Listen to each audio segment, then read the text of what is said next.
Good evening, everyone, and welcome to this evening's meeting of the Audit Committee. I'm Councillor Kieran Khan, the chair of this committee. I'd like to welcome new members and returning members to the first committee meeting of the maternal year. I'd also like to welcome members of the public to this meeting. This meeting is being live streamed via the Council's YouTube channel as a trial. Please note that there is no comment function available on the live stream during this meeting. You should be aware that the Council is the data controller under the Data Protection Act. Data collected during the webcast will be retained in accordance with the Council's published retention policy. Any members of the public seated in the public gallery may be filmed by the automated camera system, and your image may be captured. Therefore, by entering the meeting room, you are consenting to being filmed and to the possible use of those images and sound recordings for webcasting and or training purposes.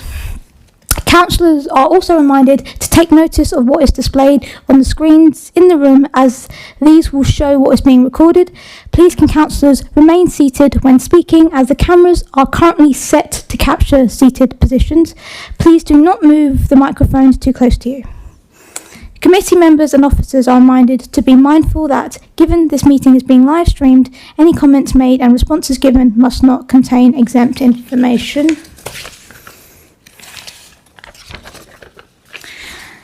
To request to speak, as usual, please raise your hand clearly and I will maintain an order of speakers. To speak, you will need to press the button with the face on it. The microphone will go green when you are live. For those in the building, there are no scheduled fire drills tonight, so in the event of a fire alarm activation, please leave the building via the main spiral staircase through the main entrance doors.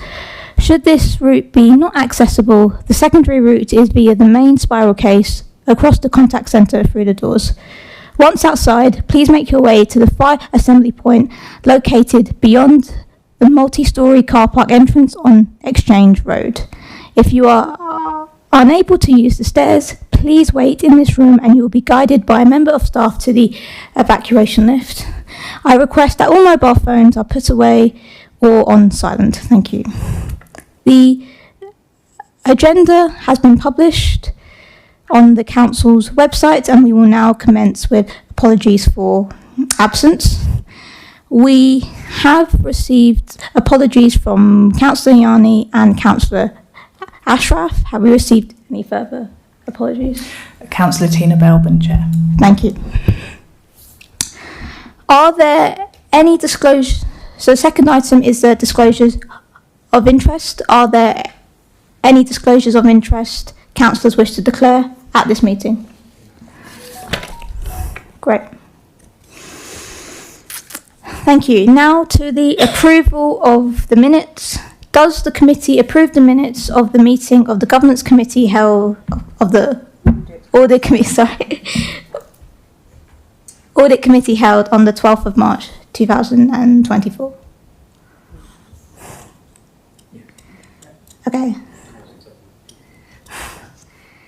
Okay, thank you. Right, so now is on to public question time. So there is no members of the public, so we will be swiftly moving on. So now we will be moving on to item 5, the update on counter fraud. We will now move on to the update on counter fraud, which starts on page 13 of the agenda pack. I will ask Stuart Small to present the report.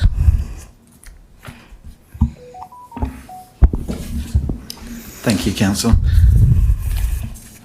The purpose of the fraud report, the detection and prevention of fraud is essential for good governance of the Council. This report describes the activity of the Corporate Fraud and Investigation Team for the period 8th of November 2023 to the 30th of June 2024, and all outcome figures are taken from closed cases.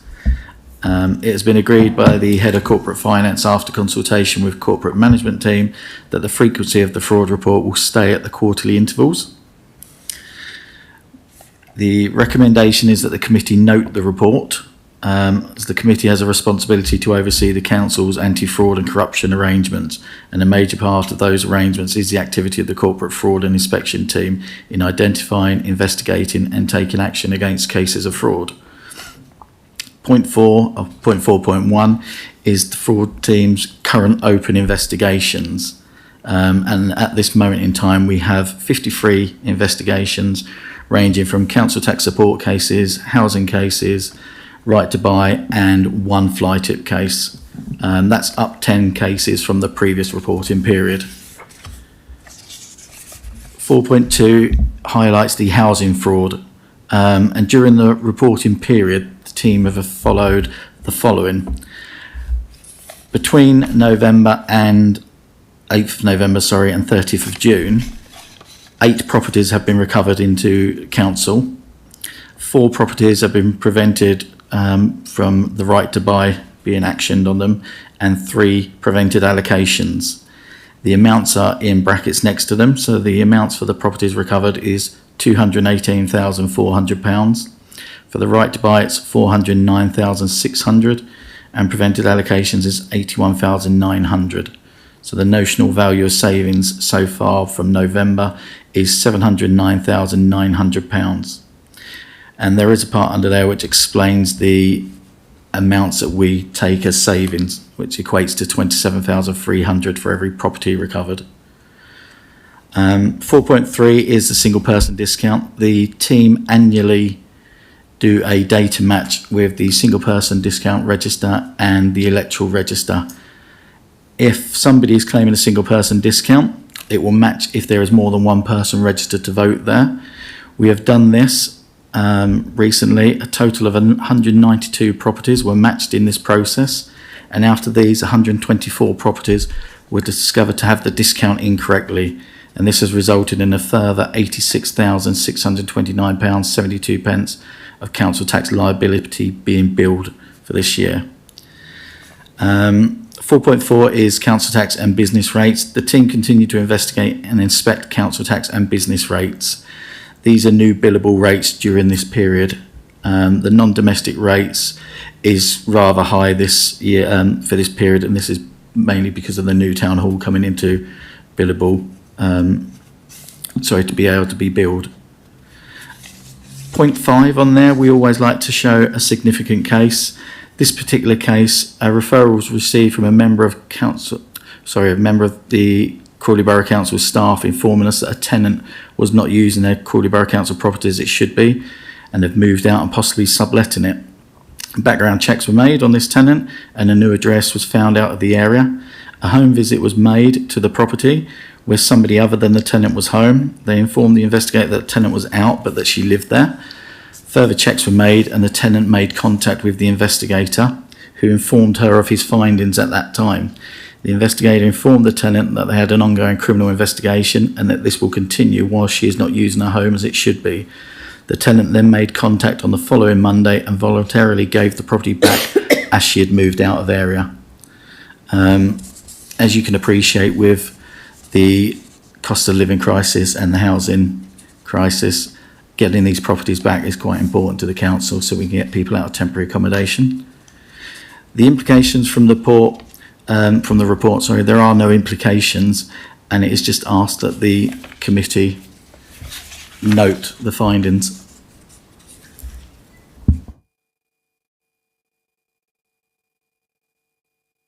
Sorry. Thank you for this presentation, and I will now open this item for debate. Please indicate your wish to speak by raising your hand. Councillor Hellier.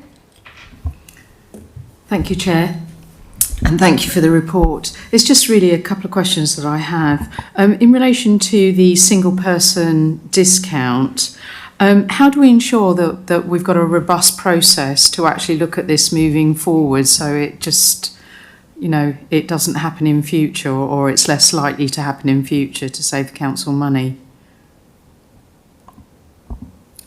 Well, every year we run this same report, So it's the same time, roughly every year, we will check the electoral roll and single person discount. Unfortunately, when people claim a single person discount, we can't always be 100% certain on it. We kind of have to take part of their word. But our checks are there, and we do get notifications from residents who inform us if someone is claiming any type of benefit, including single person discount. When people get a single person discount and they're not entitled to it, they do tend to tell other people. Thank you. And I've got another question as well. Just in relation to the temporary accommodation figure in 4.2, that you've put it at £75 a night, so it equates to 27,300. That just seems like a low number. That was all.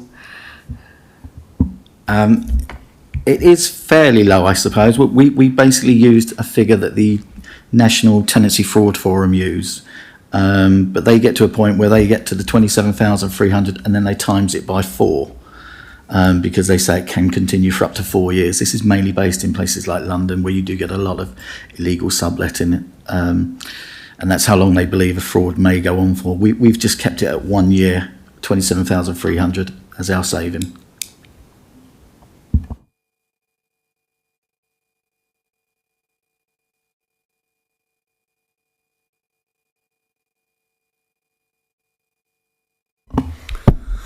Thank you, and thank you for the report. It's fascinating, and I've got questions all the way through it, but only because I want to understand more. I mean, I'll just preface it by saying, without the action of your team, we supply a lot of support to the town, and everybody benefits from that, but nobody wants to see people taking advantage of the system. So I'm very glad that we have your team acting to try and make sure that everybody's acting honestly and decently, and obviously in the most cases they are, but there are some cases when they're not, so it's good that you're acting to do that.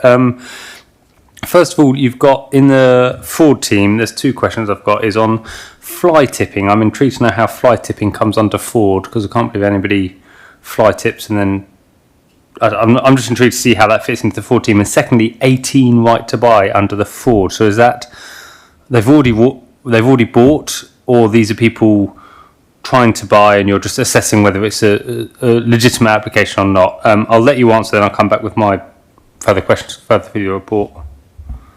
Okay, so the right to buy is every application that comes into right to buy will come through our team. Right. We will do a home visit on every case and credit searches. It's quite a soft check that we do originally, because we don't want them to feel like we're penalising them. So it is just to make sure that the people who are claiming the right to buy are living in the property and that they're the only ones who are there. The fly tip one is a case where we assist the wardens. If they get to a point where they, for whatever reason, they can't take it any further, we will assist. And this is one of those cases. This was a case, I can't go too much into it because it's obviously an open case, but they couldn't locate who was doing it. Okay. We're in the process of interviewing this person under caution, I believe, next week. Okay. And we hope to get an outcome on that. Okay. This is reporting these as possible cases, open cases. How many of them, say of the 53, how do they finish? Do they go on? How many go on to prosecution? How many sort of are found to be non-fraudulent, perfectly legitimate? There's just not that reporting in this table. So I'm just intrigued to know roughly, how many are actually found to be a issue. We tend not to prosecute too many at this moment in time, basically because of the cost. What we will do is we will try to deal with it by way of the, especially on council tax reduction cases, by way of the overpayment, we will recover the money back. And that's probably the quickest and safest way to do it. Okay. We tend to then have a point where we could say to someone, this is where we are, this is the evidence we have shown you in an interview under caution. We can go down that route, we can look to prosecute, we can sanction you with a council tax penalty, but that's only £70 per case, or we can get the money back. Okay. And just to answer the other question, sort of, how many of those 53 roughly would you expect to see you requesting money back, for example? I'm just trying to understand, how many of these open cases do we typically actually have to take action, basically, of some kind? Out of the cases that we have open at the moment, you would probably look to the majority of the council tax support ones to create council tax billable amounts and get money back. Housing cases, out of the ones there, that includes housing allocation. So we may prevent people from getting a council property. They may say that they're homeless, and we may establish that they've got a property somewhere else, or they're not homeless, they're not, or they've made themselves intentionally homeless. To give you a figure would be very difficult. Yeah, that's fine. Okay. Sorry. Moving on. Just following on from Councillor Halley's question, the right to buy prevented figure, is that you have multiplied that by 4 years, I'm guessing, because it doesn't tally up otherwise. Because it's 409,000 and you've said £27,000 annually, so 4 times 27,000 isn't. Yeah, the right to buy prevented is the discount that they would have received. So on a right to buy property, they would get £102,400 discount. Okay. Again, that's excellent news. And on any of the single person discount, do we back charge them when we find that they've, do we go back to when we think they did move in, or do we just do them for when you've subsequently found it? On that particular report, we will go back to where we can prove somebody else is there. So that may be when the electoral roll, someone went on it. You have to remember sometimes it's students who don't live there, so these are why we have to double check. Yeah. But again, credit searches and home visits will assist in that. Okay. And then my last question is more, how much publicity do we put out about your team? I have read the latest version of Crawley Live. I can't remember if you were mentioned as a team, but making other residents aware of their avenues to report suspected fraudulent activity into the council is obviously important and helps give you leads and starting points that we obviously want to follow up on. So I just wonder how much advertisement there is given to you and your team, sort of to make residents aware that they can report concerns. Whenever we have a successful prosecution, I know I said we haven't had one for a while, we would always publicise it. We have helped, we've got the fly tip down there. We've also helped the wardens with littering offences, where people have, it might just be dropped a cigarette butt, but they've given a false name, false address. We've managed to track them down just by the warden's body-worn video, track them down, find them, and help the wardens prosecute them. And when that's prosecuted, it always states in there, I believe, that it was the fraud investigation team that assisted and found this. I mean, I need to say, keep up the good work, but I think we possibly need a bit more sort of making residents aware that there is avenues which they can report them, suspected fraudulent activity through, because it doesn't benefit anybody to have people taking advantage of the system we have. So thank you.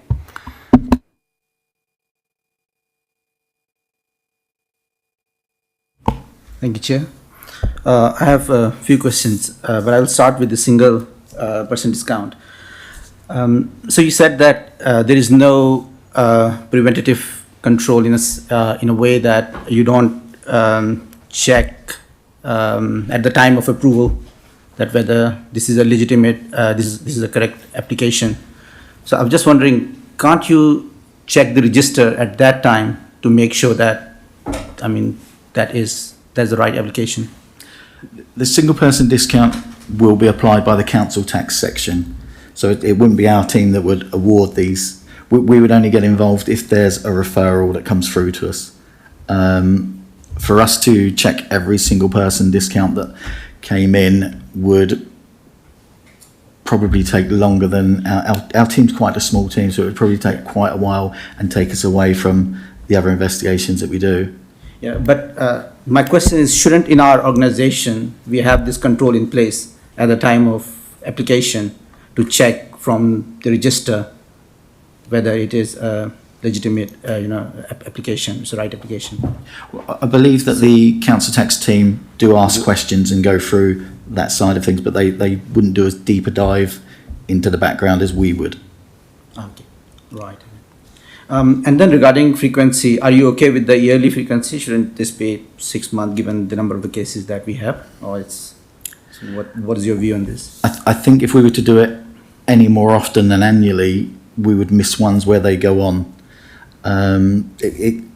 It may only be a small report, but it can take 3 to 4 months to run this report all the way through, because we have to send letters out, give these 28 days. Then when they reply, we have to double check, go to universities to check whether students are. So it's quite a time-consuming one.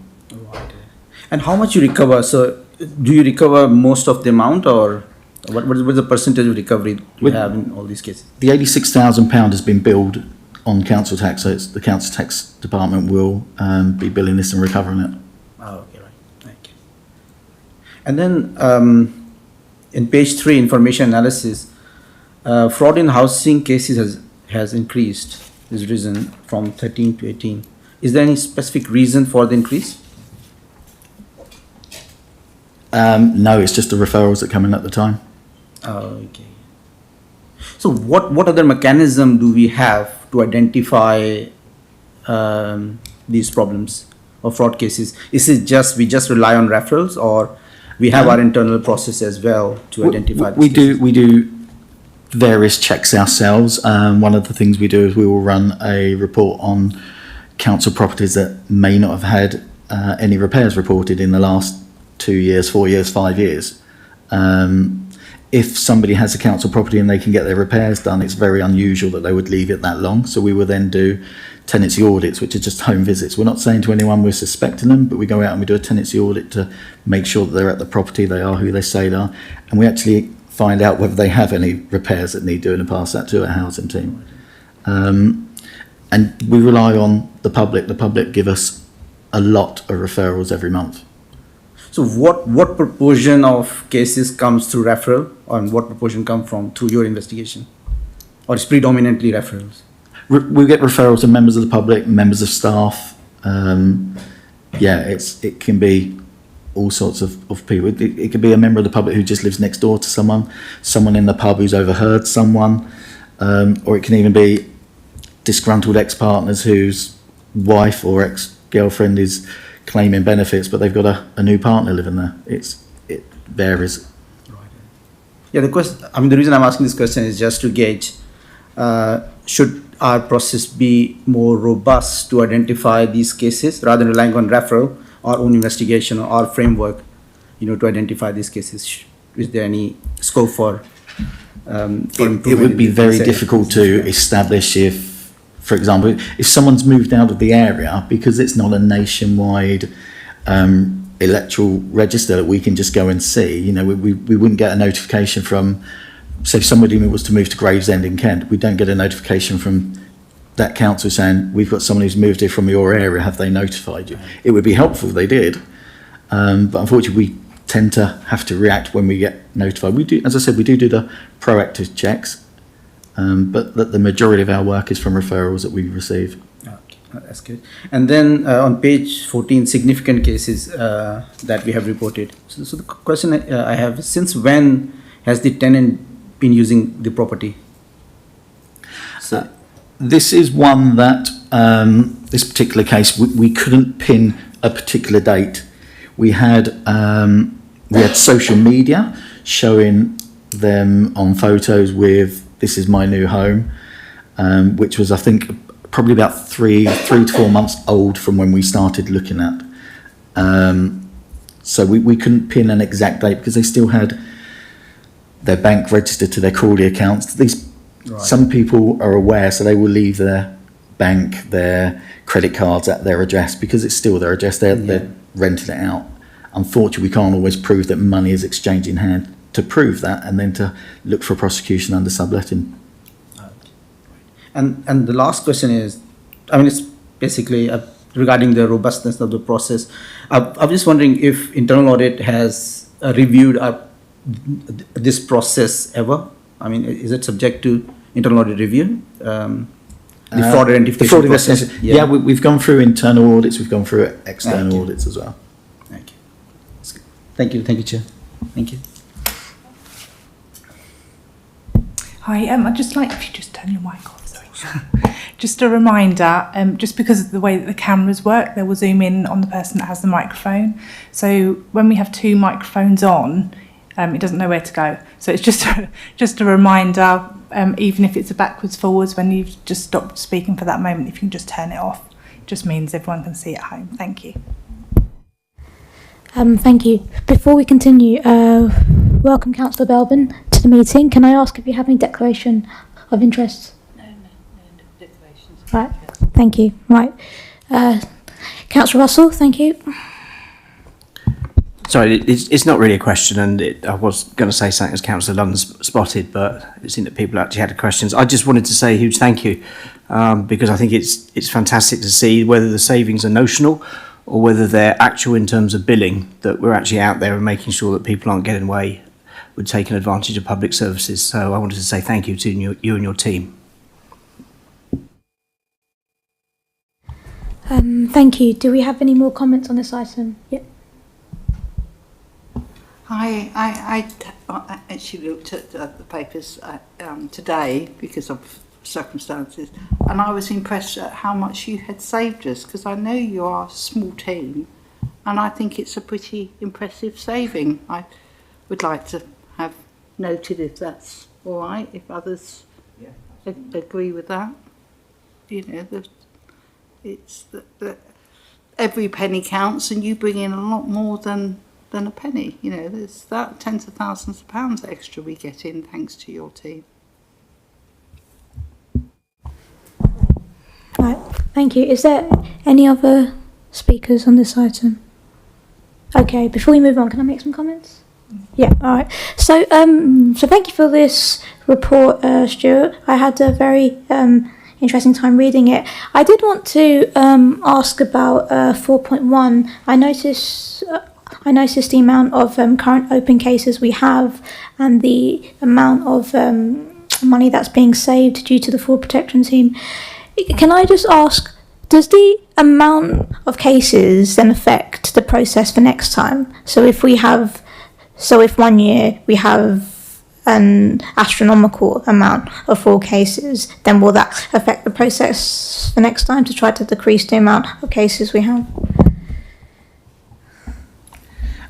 I mean, this is the open amount we have at the moment. So sometimes it will go up, sometimes it will go down. When we run a report, we tend to have quite a few more. It's one of these things where we have, as an investigator, we have to look at the cases which we're going to get the savings on as quick as possible. So each investigator will have probably 25 to 30 cases that they're working on, and they have to look at them every week. We make sure they're noted every week, because we don't want to request something like bank statements and then to come back in an email and not be actioned for 3 or 4 weeks, because it ties everything up. So it's one of these things, the more cases we have, the busier we'll be, but it should still continue at a rate where we're getting results. Okay, thank you. I also want to ask about 4.2 as well. I noticed the amount of properties recovered and the amount of values which has been saved like that. So when a property is recovered due to fraud, how long does it take to then get that property into the hands of legitimate people on the waiting list? That would be something that the housing department, I can ask them and see if I can find it. Will depend on the state of the property, the repairs if needed, decoration if needed. All right, thank you. So all committee members have now had the opportunity to speak. The recommendation is that the report is noted. I move the report to be noted, and may I ask the Vice Chair to second this? Yes, I would second. Right, thank you. Okay, so thank you. So the next item on the agenda is the Provisional Audit Planning Report, year ended March 31st of March 2024. So we will now move on to the provisional audit planning report for the year ended in the 31st of March 2024, which starts on page 17 on the agenda pack. I will ask Vuki Malongo from Ernst & Young to present this report. Thank you, Chair. Good afternoon to the members. Ntombi Fosi Mhlanga from Ernst & Young. I will take the report as read. I've just focused the members on the key areas of the report. As you'll be aware that we are taking over from the Birmingham office. Previously, this audit was done by Elise, Liz Sexton, as well as Hannah, and now I'm taking over myself being the senior manager, and then Hassan Rohiman, who's the partner in charge of the audits. The provisional audit planning report is mainly highlighting to the members what we'll be focusing on during our audit process. I'll be giving you an overview and the key risks that we'll be looking at, as well as the areas that we'll be looking at as part of the audit for value for money, and also just giving on high level the scope of the audit and what it will be covered. But just before I get to that, I just need to update the members on the current status of the delay in audits as part of the local audit market. You'll be aware that we're waiting further directions in terms of the audits up to 2022-2023 and how those will be closed. We have a backstop dates mentioned previously being up to March of 2025. As you're aware that we've been having some delays due to the recent general elections in terms of laying off the legislation that will give further guidance for us as auditors on how we close these audits. But in terms of the plan, we are continuing as planned with the 24 audits. And as soon as that information is coming over, we will then share with the members. And the key aspect of this is that for us to be able to sign off on the 2024, we will need the 2023 audit opinion to be issued. And the members will have been aware that part of the proposal was to have disclaimed opinion for the previous years to then try and reset the audit timelines going forward. For the year 2024, we've started with the planning, and our plan focused mainly on the areas that will audit for the financial statements. As part of the international auditing standards, we focus on fraud risks, which comes as a standard focus area. We're looking at ISA 240, and that will have been on page 7 of the report. We're also looking at other significant risks, mainly driven by the accounting processes, being the fair value of assets, being the property, plant and equipment, because that's involved the use of specialists. So we're highlighting that as significant risk, and this has not changed from the previous risks previously communicated in the last signed audit of 2022. We're also looking at pension fund asset valuations, and for this one specifically, we are working on the reports given by the pension fund, which then indicated that currently we have a pension asset as opposed to what we normally use to being a pension liability, and this we have focused as a significant risk because it will require additional procedures for us to perform, and that is driven also by the International Auditing Standards 540. We're also looking at balancing our risk assessment with related to the housing properties as part of the PPE group. We'll also be using specialists in this one. This is just a significant risk as a transversal matter for all local councils. So it's not just specific to Crawley. And part of the inherent risk, which is other focus areas we look at, will be the valuations of other property, plant and equipment or assets. And driven by the recent challenges with delays in audit, we have a new risk area that we'll be focusing on, which is the opening balances. And due to the previous audits not being closed as normal or will be modified, so we'll have to do initial procedures related to the opening balances that are part of the accounts for 2024. Coming to our risk, how we measure if things are an error that needs to be brought forward to the committee.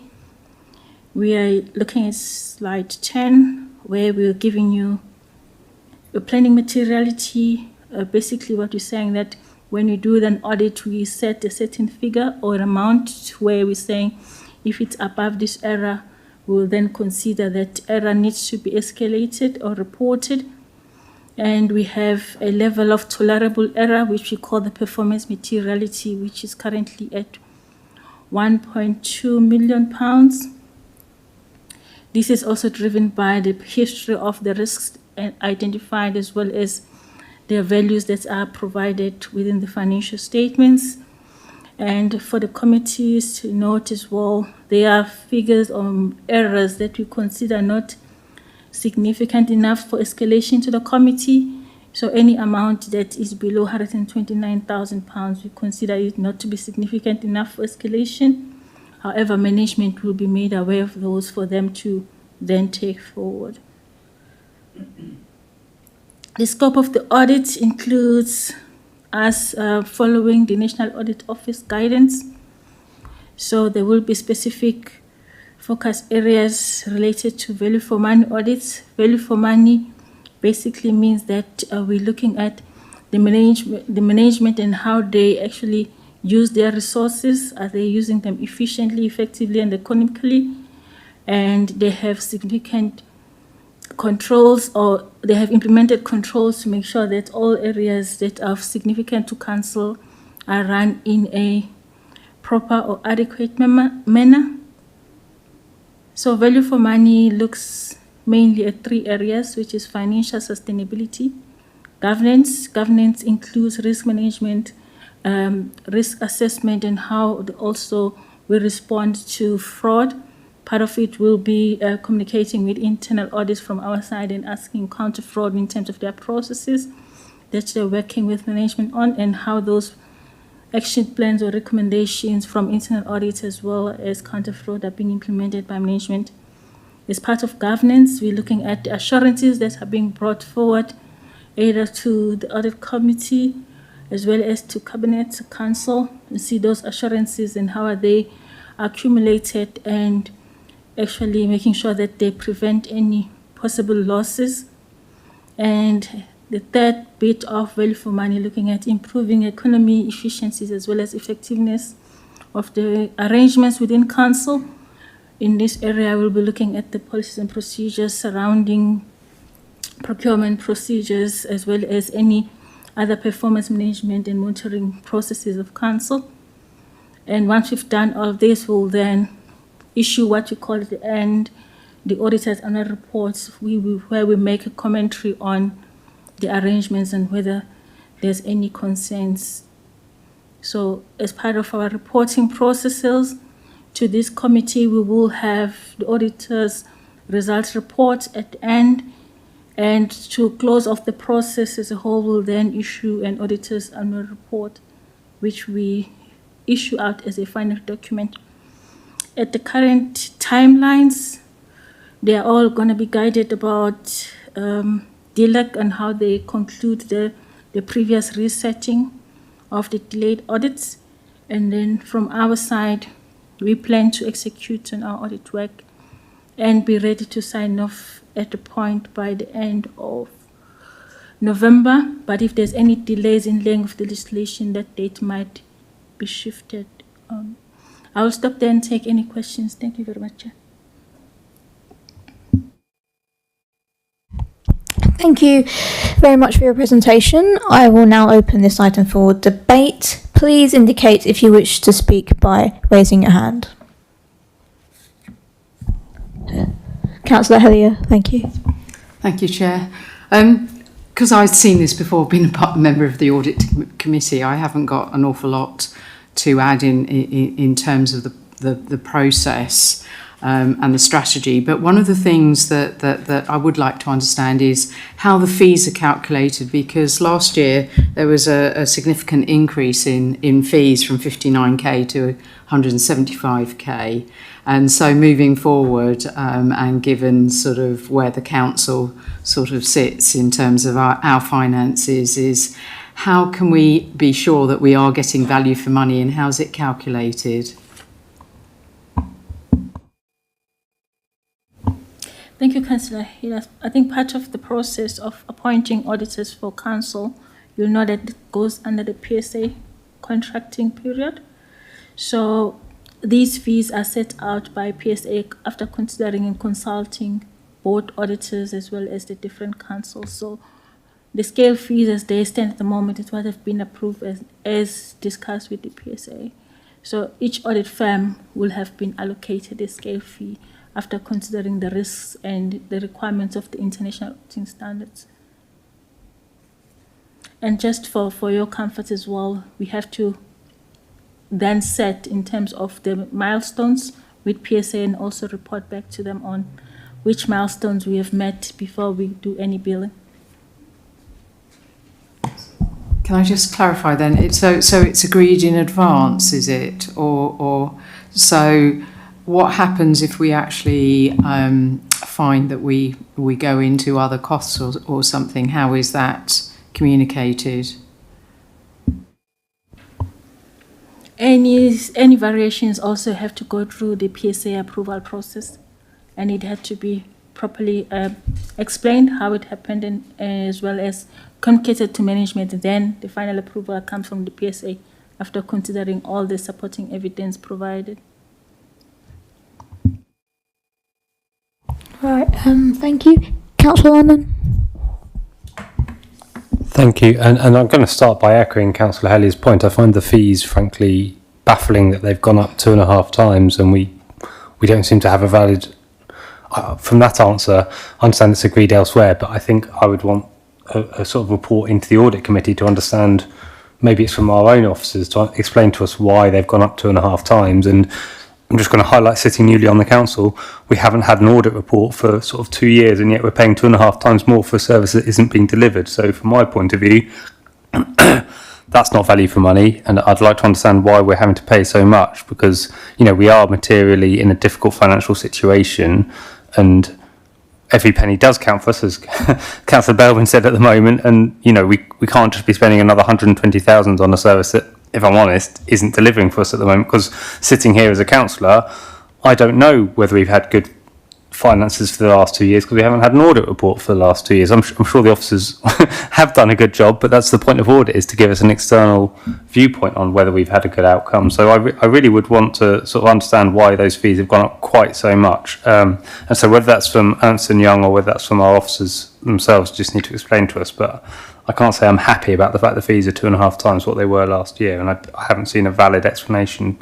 Just a bit more detail would be welcome, I think. Just going into the report, I just wanted to highlight or ask about the risk areas of focus. What I notice is that our risk areas of focus have increased in 2 areas. We've got a new risk area, but has anything become less risky in the last 1.5 years, or is everything just becoming more risky? And I'd also just want to understand exactly the opening balances impacted by modified opinion. From what I can understand from reading it, what we're saying is, because we haven't completed an audit process for the last year, we're now at risk of our next year's audit not being accurate, because the opening balance might not be accurate. So that's now a new risk. So it's in effect, that risk is created by our own audit failure. So in effect, it's whoever didn't complete the audit in time last year has now led to a new risk for this council. So I just want to understand if my understanding is correct, because in effect, that's a self-perpetuating sort of cycle of new risk. So I just want to understand if my understanding of that is actually accurate. Thank you. I think I'm just going to try and clarify the fees. So an audit fee, the way it's calculated, it's based on the risks, the procedures, as well as the time spent completing an audit. And uniquely for council, the process of appointing auditors go through the PSA. So for us to be able to to complete the audit work, the PSA will have considered what sort of work and amount of time required for the different councils for us to be completing that work. I can't speak much of the fees of the past because I know that there's been a lot of variations that have been sent through the PSA because some of those fees were not actually reflective of the amount of work that the audit needed to execute. And I think in terms of the fees that need to be completed for the past audits, they will have come to this committee as well and being presented, including the variations. So the fees we see at this table, it has been considered by PSA, noting the risk areas that needs to be completed, including the property valuations, pension valuations. Of part of it were not included in the past valuation or scale fees that have been set. So, coming to the next question by Councillor in terms of the opening balances.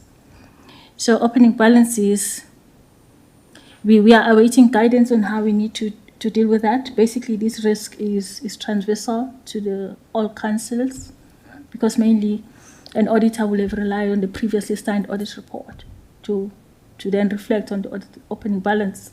If that audit opinion will have been qualified or modified in any way, then the auditor in any case will have exceeded the amount of procedures they needed to execute.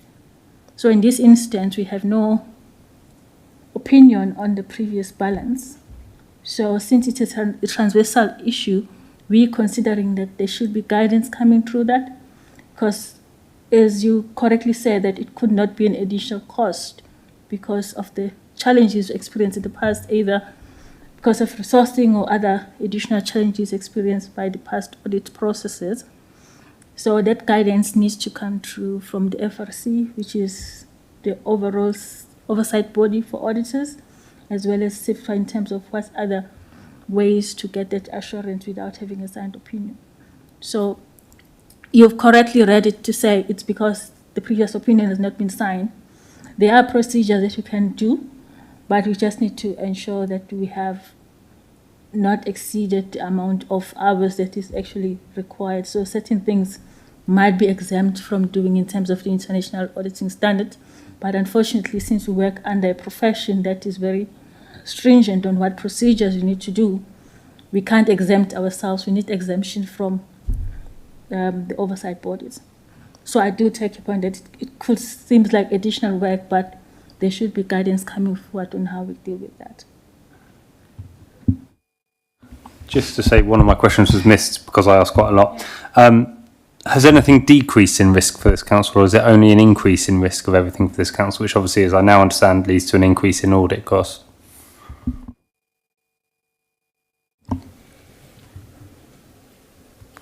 So if we say it's an increased risk focused area, it's mainly because of the estimation processes and assumptions that goes to that specific risk. It has pension valuations remained a high risk, but the change in terms of having a pension liability to a pension asset, it then increases the risk because you have to review your previous audit procedures that you have applied.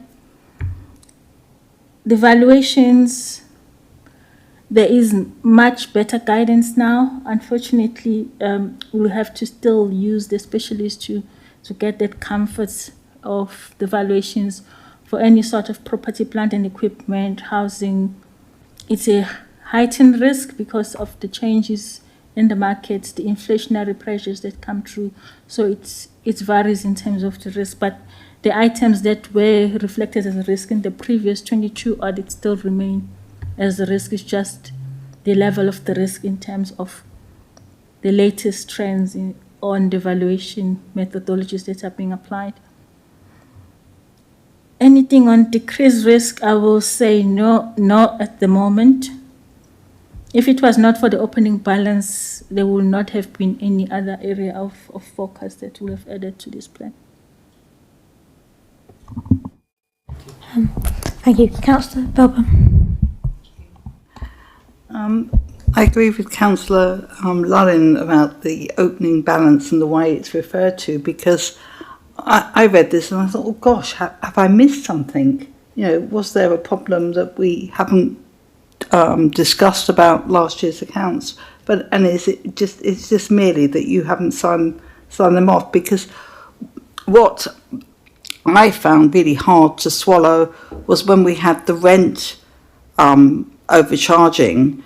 It was audited in detail in 21-22, and then again you looked at it in 22-23, I think, to make sure that it didn't affect next year's accounts as well. And it seemed to me that, but this is obviously before you were involved, but the thing was like looked at in detail for both years, and I thought as a council we documented it really well and got on top of it to make sure all our tenants were informed.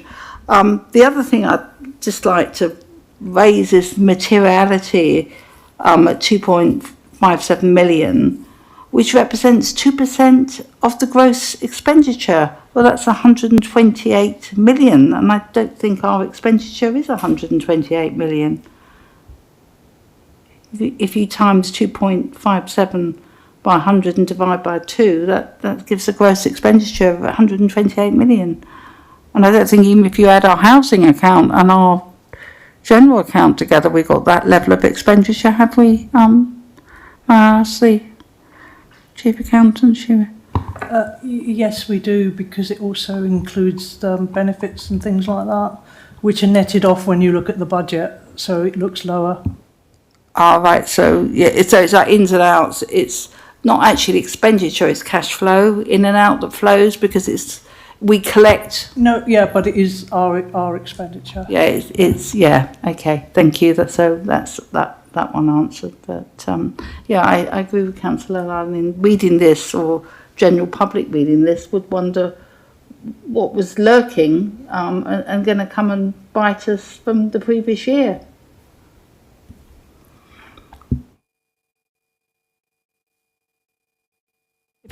If that wording could perhaps be looked at, because this is open for the public to read.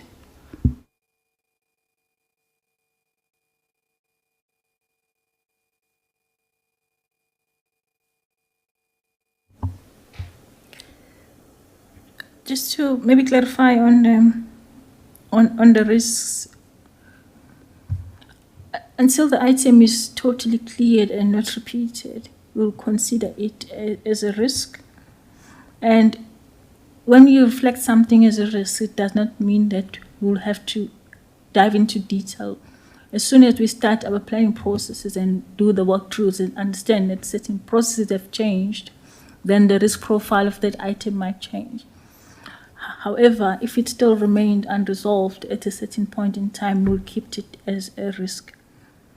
And I think what we're trying to also avoid is to not include it as a risk and then we pick it up and we have to go back and revise the strategy. So it's always better to say, these are the areas that we've considered as a risk, and then we design procedures. There are instances where certain things would have changed, like the housing. If that has been resolved, when we do execution, we might find that we don't have to escalate it any further.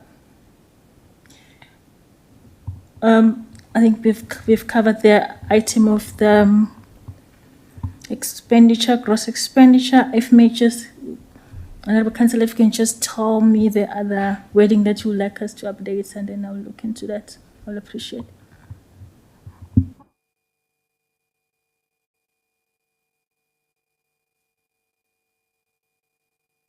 Thank you, Chair.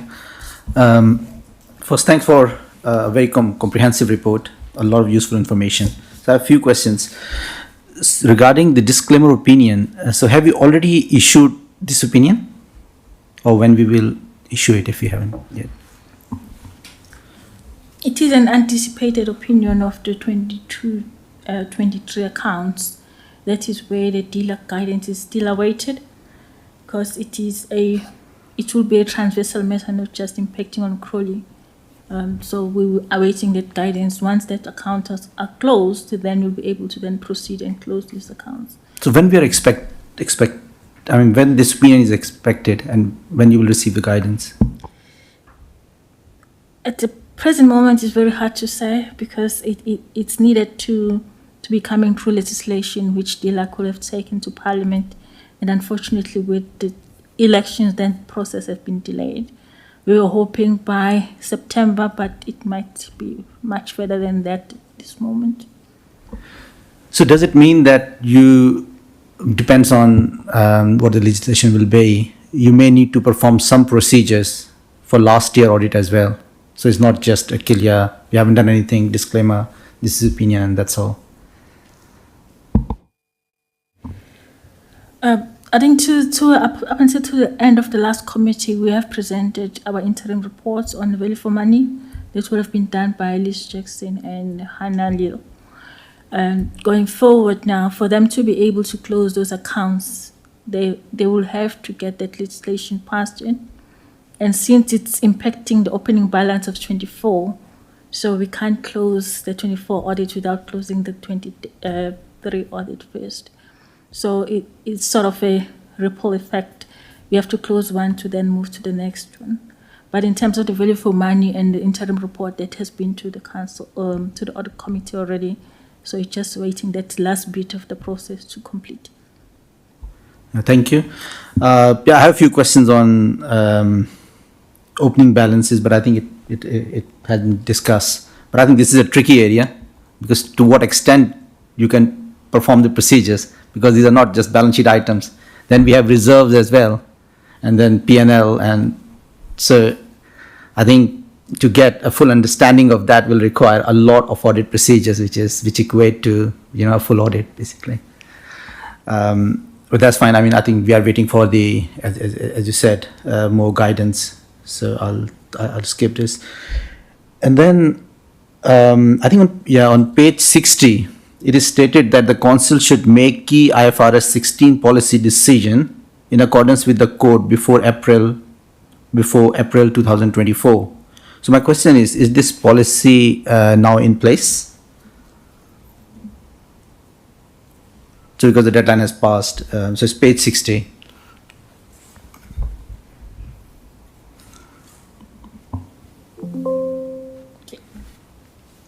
IFRS 16 became effective from April. So if council hasn't looked into the impact of that, I would suggest they do it. Yes. So in terms of the audit procedures and our audit responsibility, we always highlight any future changes in standards that will have an impact. So I think it will be useful for the committee to just follow with council if they have been able to implement that. Yeah, I understand your point. I think this is more a question from the finance team, for the accounting team. If the deadline is April 2024, so the question is, do we have now this policy in place, and if not, then when we will have?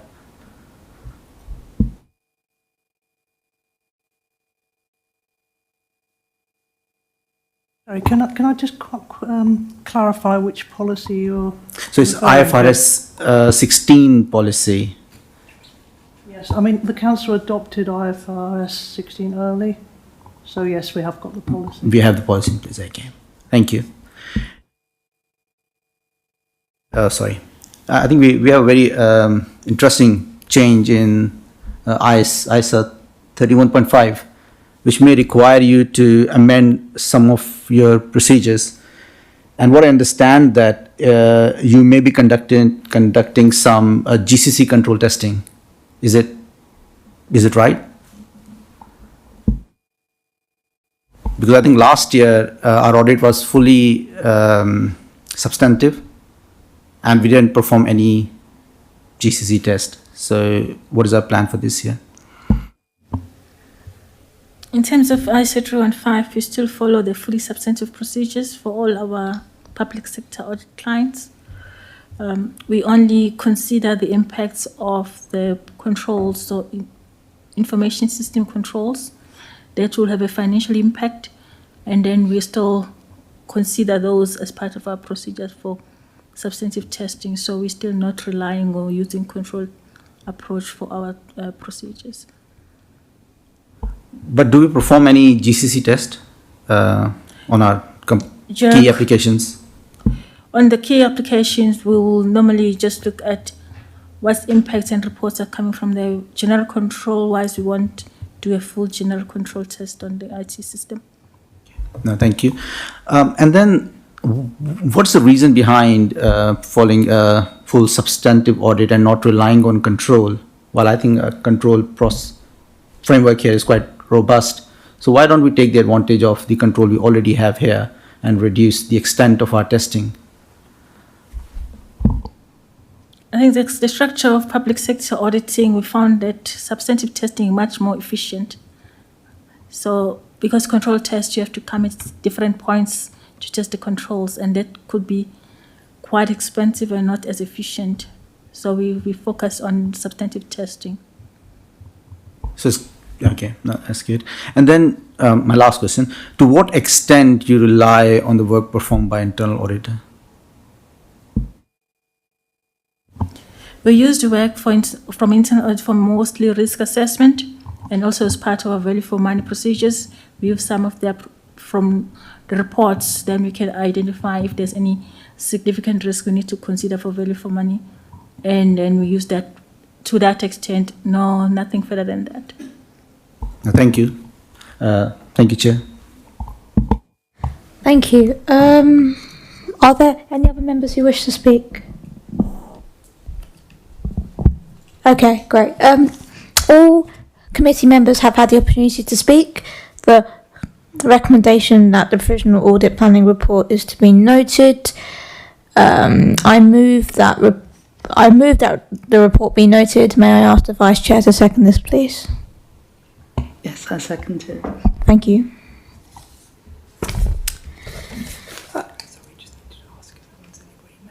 Oh, is everyone in agreement? Thank you. Thank you. Right. We will now move on to the internal audit annual report and opinion 2023 to 2024, which starts on the page 73 on the agenda pack. I will ask Ilona Bond from Southern Internal Audit Partnership to present the report. Thank you, Chair, and good evening, everyone. The report in front of you this evening is to note. It is the annual report and opinion for 23-24. It's been prepared and brought to you as the Governance Committee responsible for audit in accordance with the Public Sector Internal Audit Standards. And in essence, it's a document that pulls together all the work that we've undertaken in terms of internal audit across the Council for 23-24, and it takes it all together to form one overall annual opinion for the year. Each year, the opinion is always based on the work undertaken during the course of that financial year. So the overall opinion can vary from year to year. I'll just take you through some of the key points in the document. Sections 1 to 3, really, which is on page 77 to 79 of your agenda pack. It's just a reminder for yourselves of the role, the approach, the coverage, and the definitions of the opinions that we use.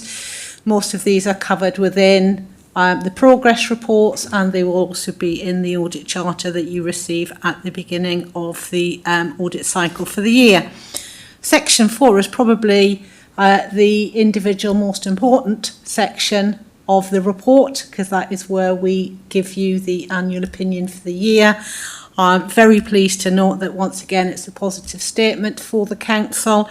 And we have judged the overall the opinion on the framework of risk management, control and governance for the Council for 23-24 remains firmly in the reasonable bracket, which is a very good place to be.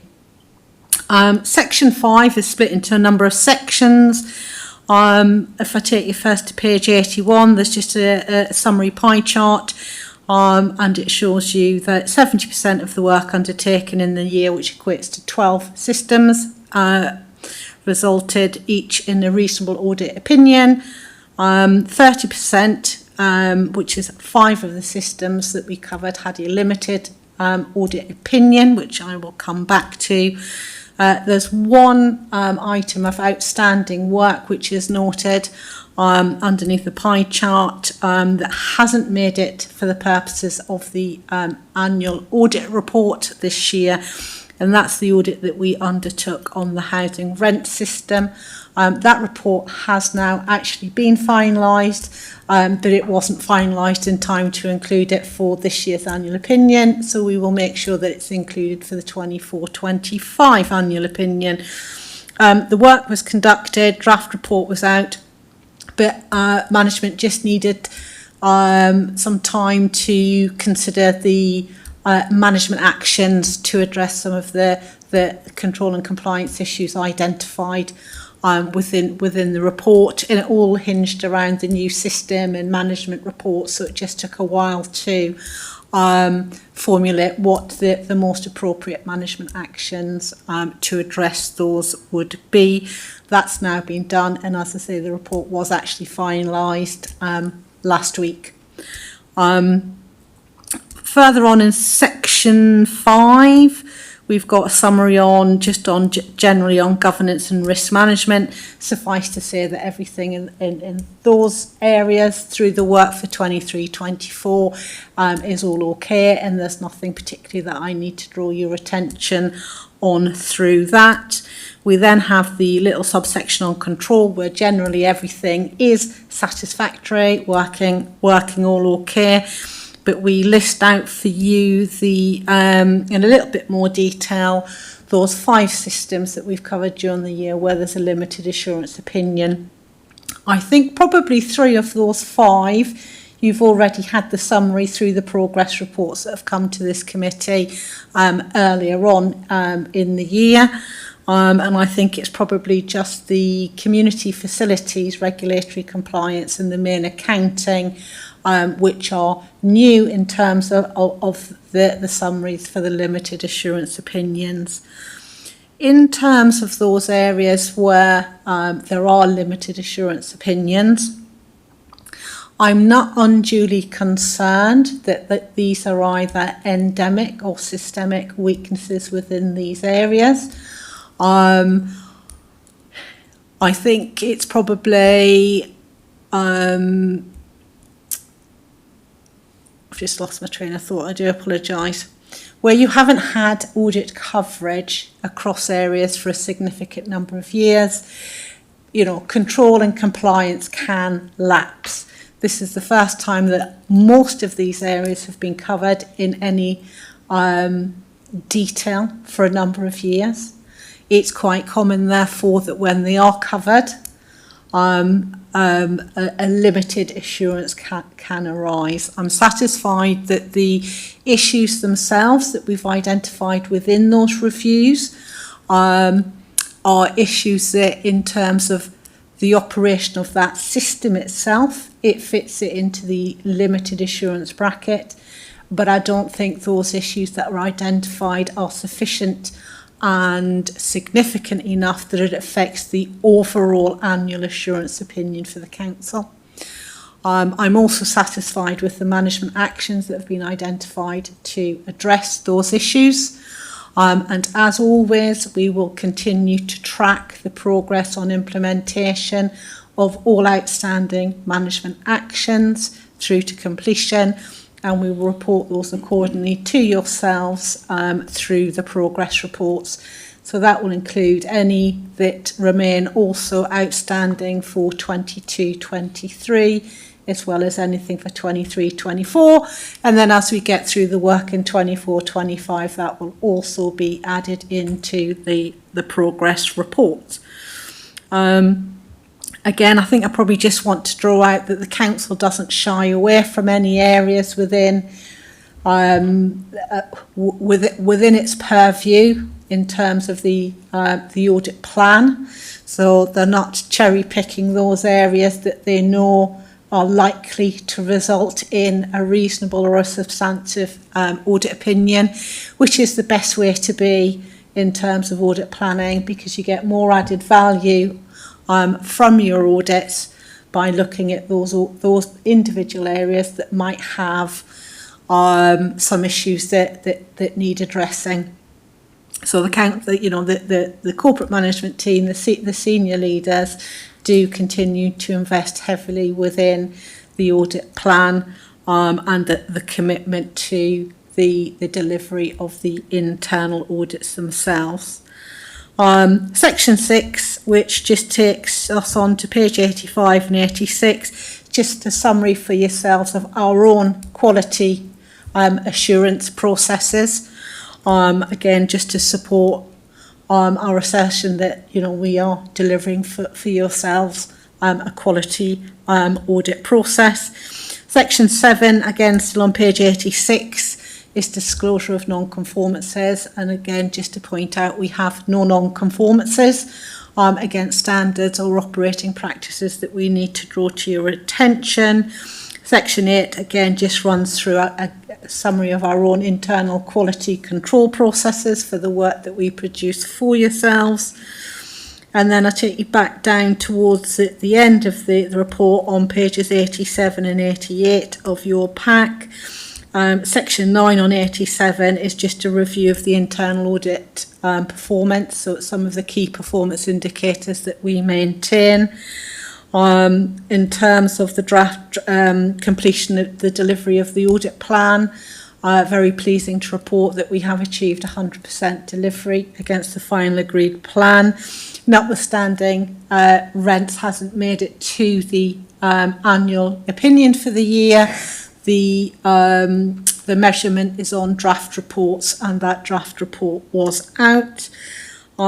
Customer satisfaction, again for Crawley, we've achieved over target at 100%. We do an annual survey across all our partners. There's 3 individual surveys sent out. One is for all members of the audit or relevant governance committee.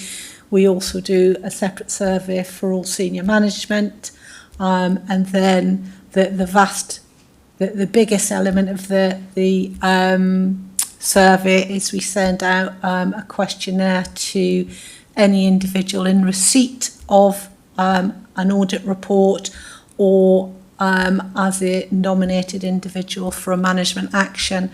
So across the partnership, I think this year across all surveys, across the 3 level of surveys, we sent out just under 800 questionnaires. So I mean, it is quite a big exercise.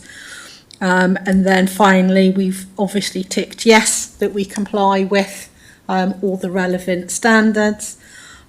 Section 10 is the acknowledgement. I always do feel that perhaps this should come as section 1. The delivery of the audits can only be achieved with the cooperation and support of all the officers as well as the senior management that we deal with throughout the course of the year. We are always very conscious that internal audit is way down everybody's priorities, and probably more often than not is seen as a necessary or a non-necessarily evil. I can never quite decide which one of those it is. But again, particularly in the current climate where resources are stretched and there's a huge amount of pressure on all staff, operational staff, we just really like to extend our thanks for everybody that has been involved with us during the course of the year, because as I say, without that we wouldn't get the audit work done. And if I go back to section 5 in the pie chart, or even in annex 1 where we've just got the summary, there are, if I include rents, there are 18 individual pieces of audit work that have been completed across the year, across pretty much every mainstream department within the council. I mean, that's a significant amount of audit work that's been undertaken during the course of the year. And as I say, I can't overstate enough that we wouldn't be able to do it without the cooperation and the support of every officer that's been involved through the year at the council. And then Annex 1, as I say, is just a very, very simple summary of the audit areas covered and where they sat in the bands of the audit opinions. And again, I think probably another thing to highlight on that, you see now I've started, I can't stop, is, yes, you might not have anything this year that's fallen within the substantial audit assurance opinion, but you also haven't got anything that fits in the no assurance opinion. Thank you for your presentation. Is that the end of the presentation? It is. Yes. Thank you very much for your presentation. I will now open this item for debate. Please indicate if you wish to speak by raising your hand. So do we have any speakers? Councillor Hellier, thank you. Thank you, Chair. And thank you for the report. It's very comprehensive, so thank you. I've got a question just in relation to the limited areas where we highlight significant gaps and weaknesses or non-compliance. So in terms of the items that listed there on page 88, what, moving forward, I guess we have to look at how we're going to plug those significant gaps, but also are you looking at processes being put in place so that those significant gaps don't happen in the future? Perhaps you can clarify that. So the opinion would be arrived at through a combination of, there might be some control gaps that we've identified through the course of the work, or it might be that we've identified some compliance issues so that the framework of control hasn't been complied with. So the observations that we raise will make that clear which area that falls into, and the officers responsible, the managers, come up with the management actions to address whatever those particular weaknesses were. We will then review that to say, yeah, that looks like, again on paper, that's the right action, it will address the weakness, and we will follow that up through to completion through the action tracking. Now, in an ideal world, if that all then remained in place and for the next time we did that audit, you would think, you'd probably be looking at a reasonable or even a substantial assurance opinion. But as we know, things can change and something else might have slipped off the radar slightly. So it's not an exact science, but certainly based on the work that we've done, we're satisfied that the management actions that have been arrived at are sufficient to control, to mitigate and take out the issues identified through that particular piece of work. Can I just follow on that? So do they actually report back to you about the actions that have been taken? So what we do is we action track. So we schedule. So there's target dates set against all of the actions, and once those target dates are reached, we then contact the relevant responsible officer to seek confirmation that action has been put in place. If it hasn't been put in place, we'll seek a reason as to why it's delayed. And what the revised target date will be for that, and we will report that back to this committee through the progress reports. Sorry, I have one more question on that. It's just things like, which jumps out at me, things like the electrical safety checks, which I would have thought has to be done. You could have fires, you could have anything else, and then the council will be held responsible for all manner of things. So, something like that, I wouldn't like to kind of see it on the report moving forward, or a timeline being really long, because that should be happening as per legislation, really. So how do we ensure that things like that do get done? So I'm not quite sure that I'm following. Well, I am following what you're asking. It's maybe that I'm not the right person to answer that. We track it through to completion. Where it's been delayed, we will seek a reason for why that's been delayed, and we will bring that reason to this committee. So what's the process from there, I guess, really, is my question then. Well, it will before it comes to committee, it'll come through CMT. If there's any significant reasons for delay, I'm sure CMT and Siraj and Caroline might be able to come in on this.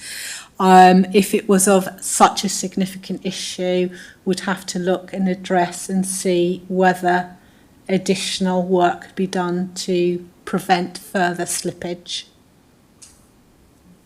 Thank you.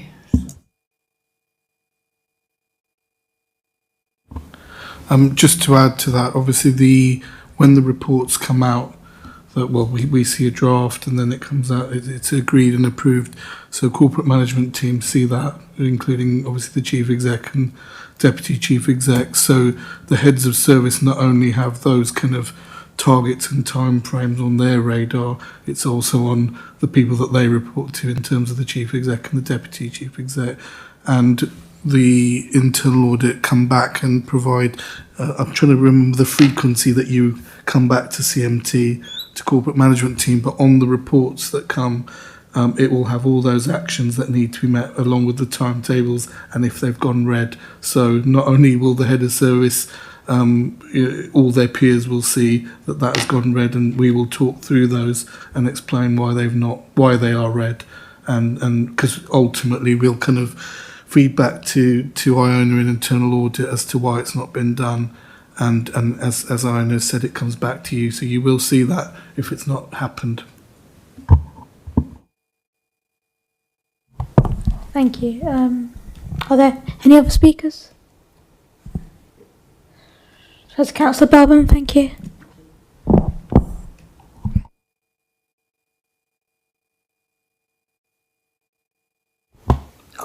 Going now. Thank you for your report. It was nice that you spent time going through it, because as a member reading it, obviously I was disappointed to see so many limited items, especially on contracts and electrical safety, as my fellow member mentioned there. But what I'm interested in, compared to other councils, we didn't have any substantive. Is that a normal result? You say it's a good result to be reasonable, but we didn't have one substantive, really sound. It's just, you're saying it's just luck, but not just the areas that you tested this year, and next year you might test some stronger areas. But overall, I'm really very pleased that we have internal auditors that are external, because you're doing a preventative job of making sure our systems are as strong as they can be, and preventing, hopefully, something going wrong. But what do you actually cost us, please? Because I'm sure you're better value than our external auditors. Unless they're not here, I can ask that question. What is your fee to us, please? I don't know off the top of my head.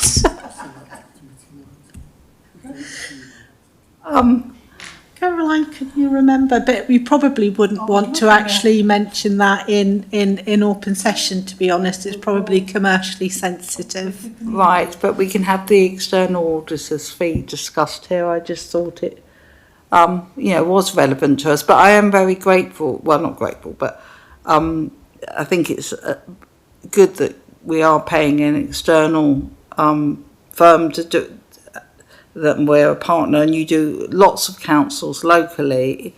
It must give you a greater depth of understanding and staff, because you're doing several councils like ours. But may I ask, how do we fare this year compared to others? You seem quite pleased with our report, which was good to hear. I haven't actually got that benchmark figure, because we haven't prepared all our annual reports yet this year. It is a very difficult time for councils at the moment. I would think a lot would be coming into, or certainly an increasing number may be falling into the overall limited assurances for the year, which is why I'm saying for you as a council, reasonable is a very good place to be. And to come back on what you asked earlier around, is it just potluck for the systems? It pretty much is. You know, it's your audit work, that individual piece of work. I always akin it to an MOT certificate on a car. It's valid on the day it was done. Something can go wrong the next day. And again, I'll come back also to what I said earlier about senior management investing in the audit plan. It's not shying away from areas where it thinks it might not be quite working the way I think it is. And through the audit planning process, we go through those systems come up. Because there isn't really much added value to you going, oh, let's look at this, and this area, because I know they're really good. And you get that false sense of security. You know, you want, you know, as you say, you're paying for the service. You want to get the maximum out of that. I think, so this is the end of our second full year. 24/5 obviously then sees our third year. And we sort of work on a rolling 3-year programme. So by 25-26, some audits will be coming up for re-review. So it'll be interesting to see then where the assurance opinion may have changed. Well, thank you. That was a very interesting report.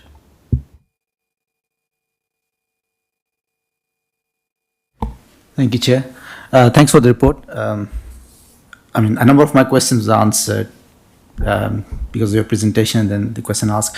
One question, if I follow up with the question asked before. So regarding this closing down of audit recommendation, do you actually review the closure, or you just take their word, they say it's closed, you deemed it as closed?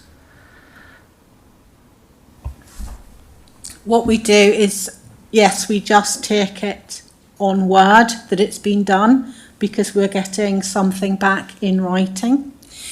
If there was a system that had a lot of issues that were bringing it into limited, like say there was 8 or 9 observations or quite a lot of management actions, what we would then consider, which we haven't needed to do so far, is whether we would want to do either a re-review within a short period of time, i.e.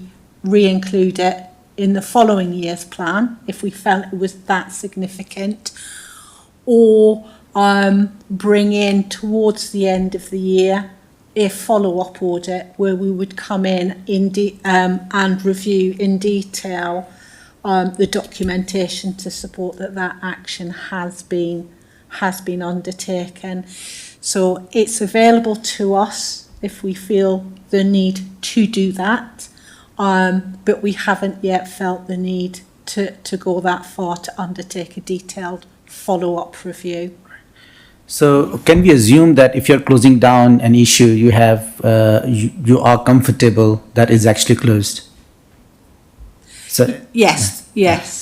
There's nothing that I wouldn't close it down if I felt uncomfortable that I wasn't convinced by the management response or anything I hear or see through attendance at CMT that it hasn't been done. Thank you. And then why no progress report this time? I mean, I attended a couple of meetings earlier, but... So what we try and do is for this meeting, it's all about the annual report. Okay. So anything that's progressed in terms of 23-24 that wasn't in the last progress report will be captured in this wash up in the annual report. Obviously, the ongoing action tracking will continue into subsequent progress reports. And because we're so early in the next year, there isn't much progress yet on 24-25 to bring to this committee, and it's nice to wrap up 23-24 so there's a nice clear switch off, and then get into 24-25, which you'll get the progress report at the next committee, which is September. Thank you. The only reason I'm interested in that progress report is to see the progress on the overdue audit recommendations. So do you know how many recommendation is outstanding now and from how long? So do we have any recommendation outstanding for more than 9 months? Is there any, or 1 year, whatever? I haven't got that figure to hand. Yeah. Okay. No, that's fine. That was one of the reasons. I mean, I was just interested in progress report. And then I think last time we discussed that audit committee should have access to the audit reports so that we can ask, hopefully, intelligent questions regarding the scope and the procedure performed. So I'm not sure what progress has been made. I think there was an email circulated that it will be available, but I'm not sure.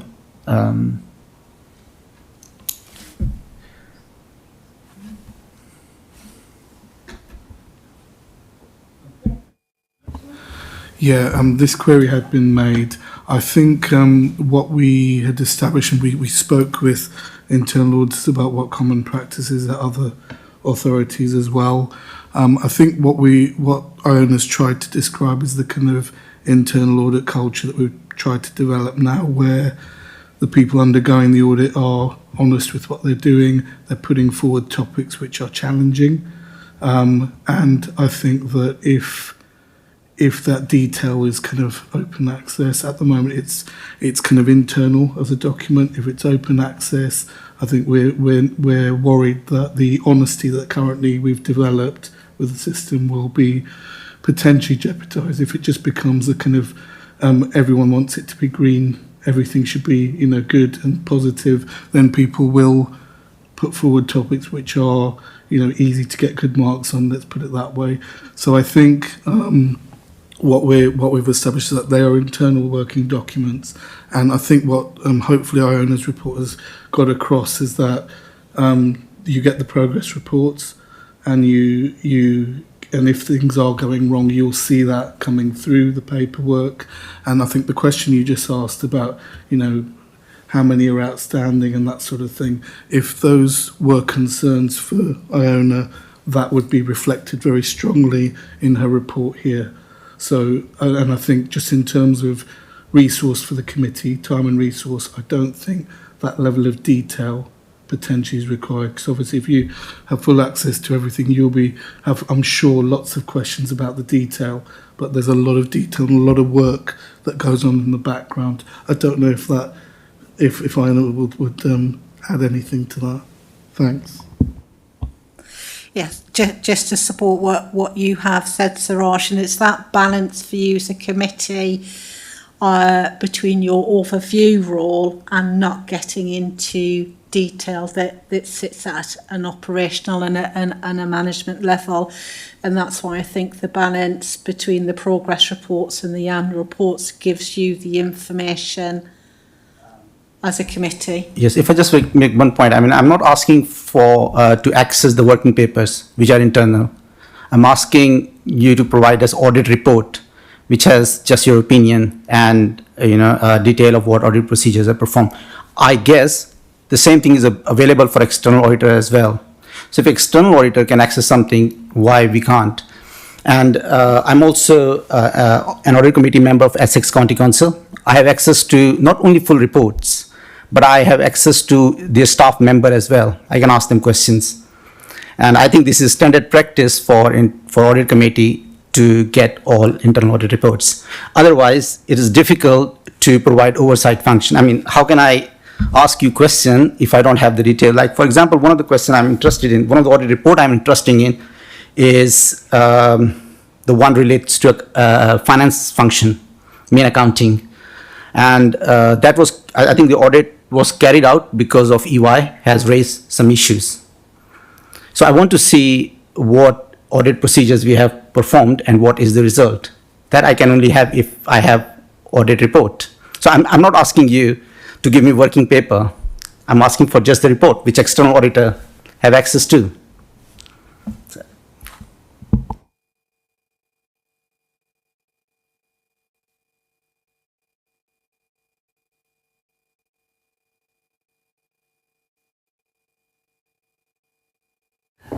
Yeah, sorry, Chair, the external auditors don't see the detailed internal audit reports, and the audit of the main accounting systems was not done at the request of EY. It was done at the request of the head of service, which is me, because I wanted to have a challenging audit as a new head of service, which is, I think, exactly the point that we're making.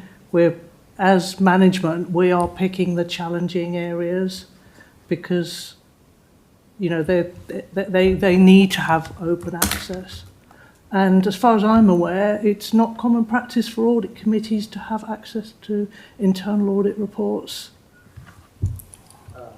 Yes, I think we can probably look into it, but I have attended a lot of audit committee. I mean, I'm an auditor by profession, and I'm surprised if EY do not have access to the audit report. It's very surprising for me because one of the questions I ask is to what extent they rely on internal audit, and they cannot unless they have the report. Okay. Okay, can I just interrupt there and suggest that this conversation gets taken offline? Is that okay? Okay, all right. Yes, that's fine. All right, thank you. Is there any other speakers on this item? Okay, fantastic. All committee members have had the opportunity to speak. The recommendation is that the annual report and opinion be noted. Do we agree with the recommendation? Okay. I move. Okay, that's fine. Okay. That was my first time chairing a meeting. Right, the next item is the risk management update.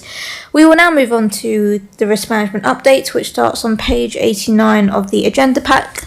I will ask Anna Pedlow, Corporate Performance Manager, to please present the report. Thank you.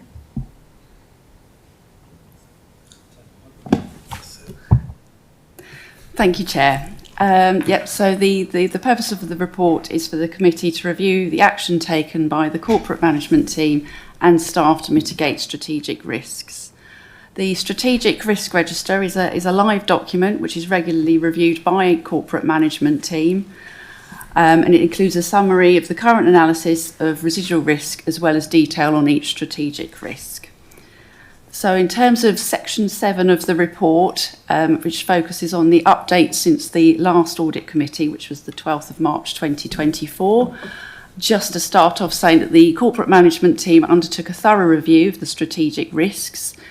Previously identified risks can change over time, so the risk definitions, scores, mitigations, and also the risk appetite have been reviewed to ensure that they are still suitable.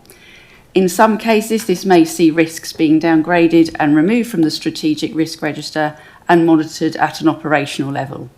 Subsequently, the strategic risk register has been revised and the following changes have been made. So the rest of the report just focuses on the risks that have been revised. So risk 1, which is maintaining a balanced budget, just to explain that the risk description has been updated to include reference to the increased cost of temporary accommodation, which is also related to risk 2, which is homelessness and temporary accommodation. You'll also note that cost of living, which you can see under 7.14, has been added to this risk due to the unpredictable impact on service demand in addition to cost pressures on the council's own cost. This was a separate risk, but this has now been incorporated into this risk. As such, the mitigations are being addressed via quarterly budget monitoring reports to Cabinet and Overview and Scrutiny Commission. And obviously the budget strategy will be updated in the autumn. And as a council, we do continue to lobby central government for assistance with temporary accommodation costs. As such, the risk scores remain unchanged, but they are still high. They are our sort of red risk areas with a residual risk score of 20. Next risk 2, which is homelessness and temporary accommodation. Just to explain that this risk has been broadened to incorporate temporary accommodation. Previously was just regarding homelessness. The mitigations have been updated to reflect our current position, and efforts still continue to increase the council's portfolio of temporary accommodation and to source the more cost-effective options. This is a priority for the council, and we're obviously doing what we can. However, current demand and pathways out of temporary accommodation efforts to mitigate the risk are not keeping pace. The risk scores remain unchanged, but again, they are still high. They are our red risk area, but this has been updated to incorporate temporary accommodation. Risk 3, which is in relation to migration and asylum pressures.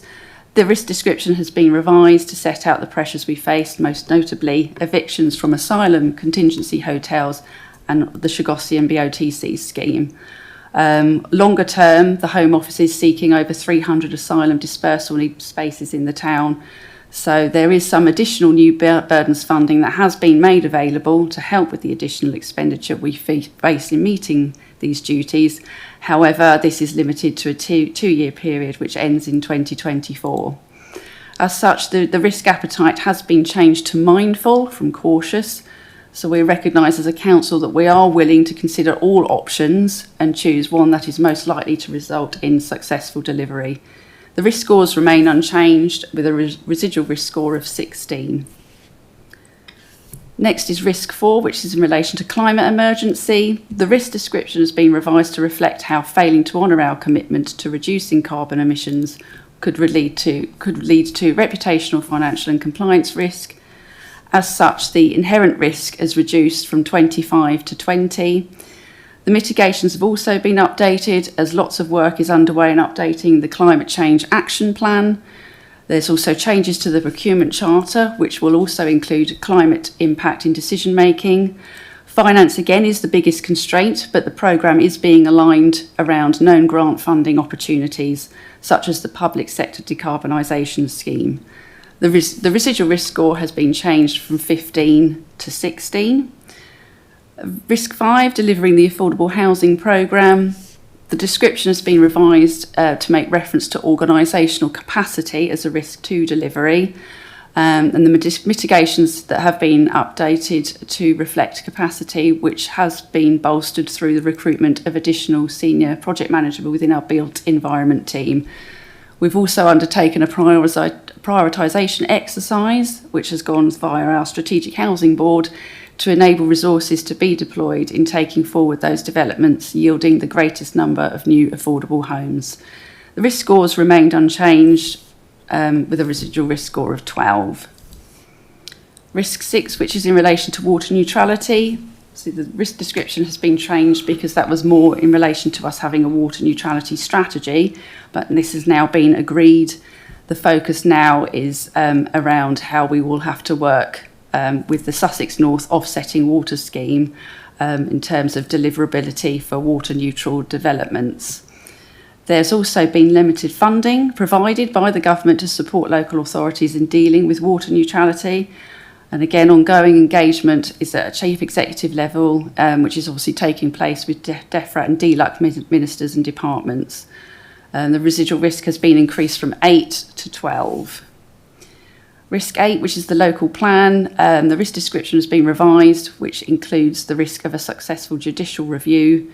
The inherent risk score has been changed from 15 to 16, but the residual risk score remains at 8.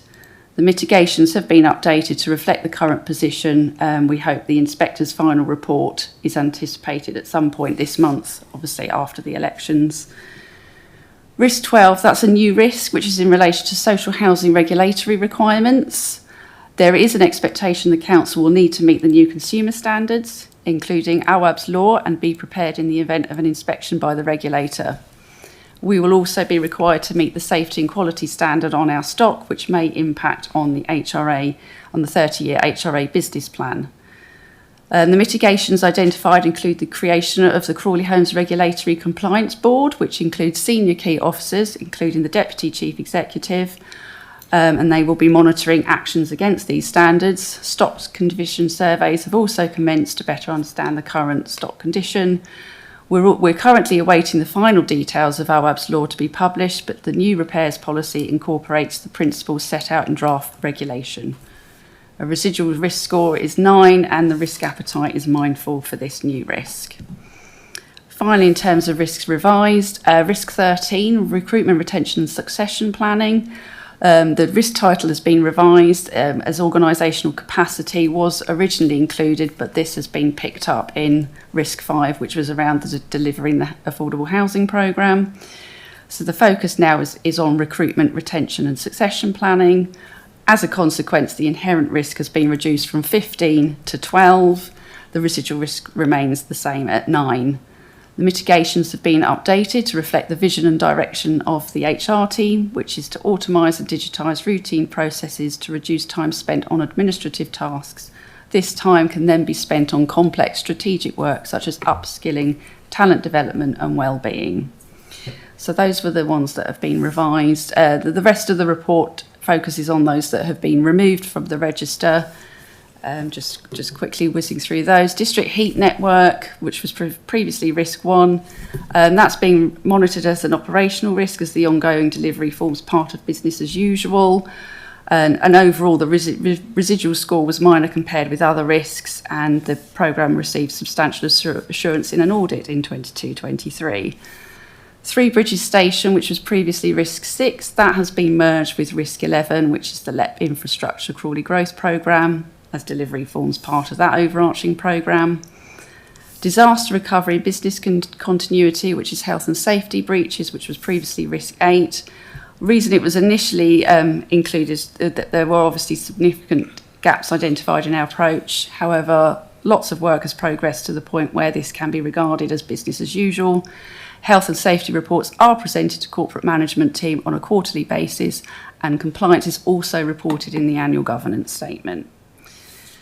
Cost of living, as I mentioned before, that's now been incorporated within risk 1, maintaining a balanced budget. Damp and mould, previously risk 17, that is now being monitored as an operational risk, as that forms part of business as usual. And obviously a lot of those requirements obviously link into the new risk 12, which is obviously the social housing regulatory requirements. And finally, you'll recall that we did have presence of racking council properties added as risk 18. This was initially as a precaution whilst we undertook risk assessments as part of our duty to identify any council properties that may be affected. Work to identify higher risk properties has been undertaken, showed the overall risk is going down. So this has been removed, but obviously will be kept under review by the corporate management team should anything change. And just sort of, you may also see that the order of the strategic risk register has been reprioritised. So we've gone from highest to lowest risks. Also, we've reduced significantly from 18 down to 13 risks. So this will bring greater focus to higher priority risks and concerns as a consequence of a significant review. And just to sort of sum up, just to picking up on some of the recommendations and actions from the last audit committee, obviously there was a recommendation for corporate management team to review the news article cited that was in the report, the advanced questions for the meeting to consider whether to add a risk on payments being made to vendors with limited due diligence to the strategic risk register. Corporate management team reviewed the news article as requested and noted that adequate measures are in place to mitigate fraud and therefore did not consider this needed to be added as an additional risk. And there was also an action regarding the frequency of future risk reports to audit committee meetings, just to sort of confirm that following the last meeting, both the head of governance, people and performance and the head of corporate finance have decided not to put forward any proposals to change the report's frequency at this time. So the reports will continue to come to each audit committee.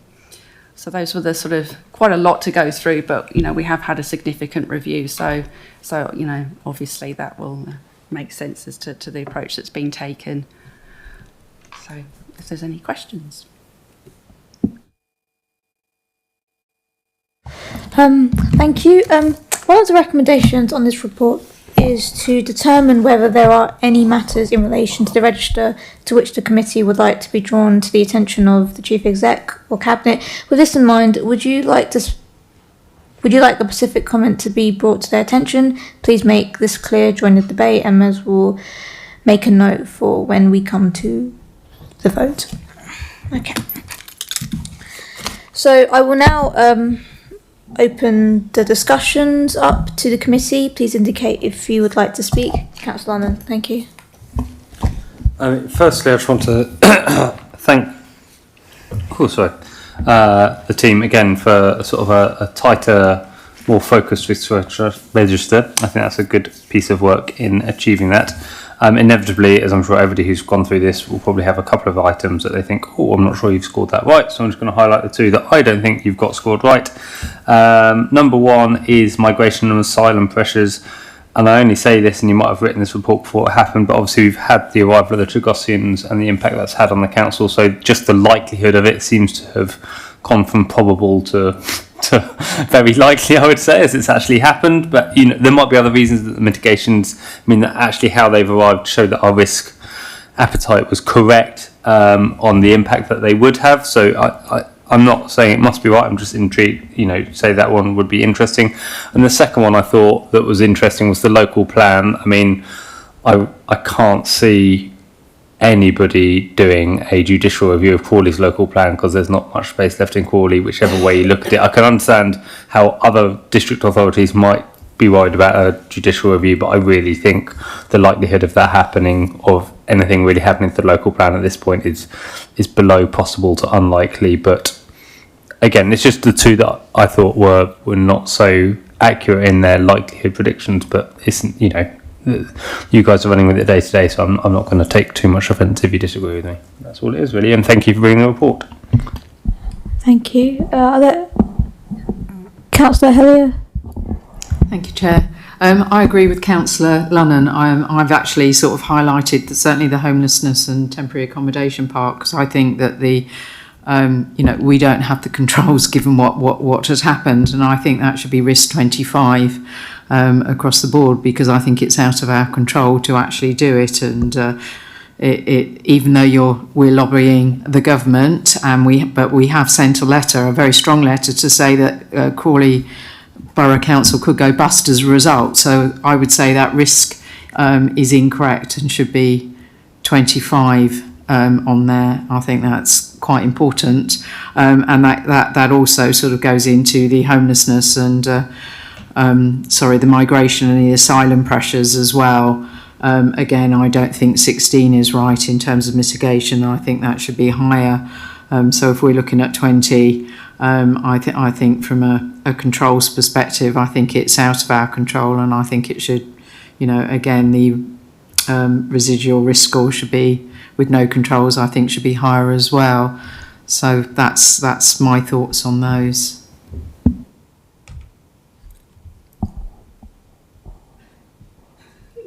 Did anyone want to respond? So obviously, given the time the report was done, a lot has happened since then. But yeah, I think we'll obviously probably take that back to CMT, and then we can obviously have another chat about that and see. But yeah, no, it's a very fair point. Thank you. Okay, thank you. Mr. Hack, thank you. Thank you, Chair. Just one question. And this is the risk associated with disaster recovery and business continuity, which has been downgraded. So, I think it's a critical area. So I'm just wondering if internal audit has ever performed a review of this area? This is in relation to health and safety. That is... Sorry, it's disaster recovery and business continuity, which has been downgraded this time. Is this the health and safety or the data breaches? Is this the one that we've removed? No, I think it's downgraded. Disaster recovery. Let me check where it is. Because we've removed. It's page 93.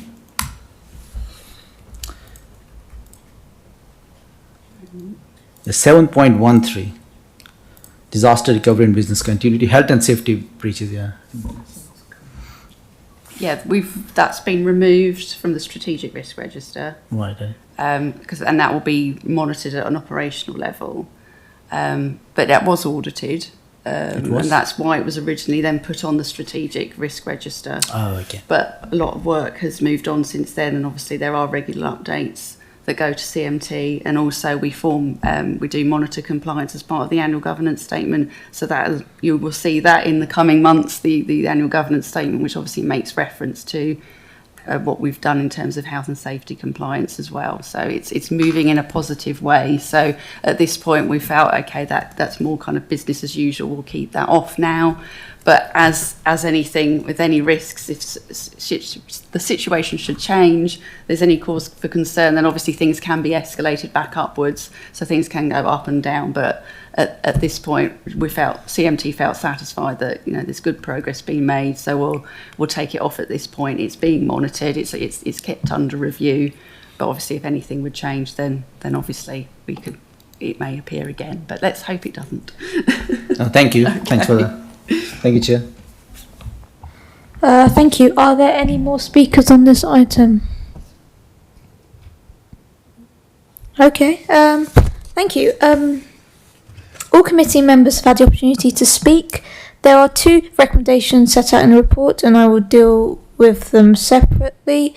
I move recommendation 1, that the committee confirms its satisfaction with the risk management arrangements. May I ask for the Vice Chair to second? Second. Thank you. And may I have a show of hands for this motion? Thank you. Right. Thank you very much. The motion has been carried.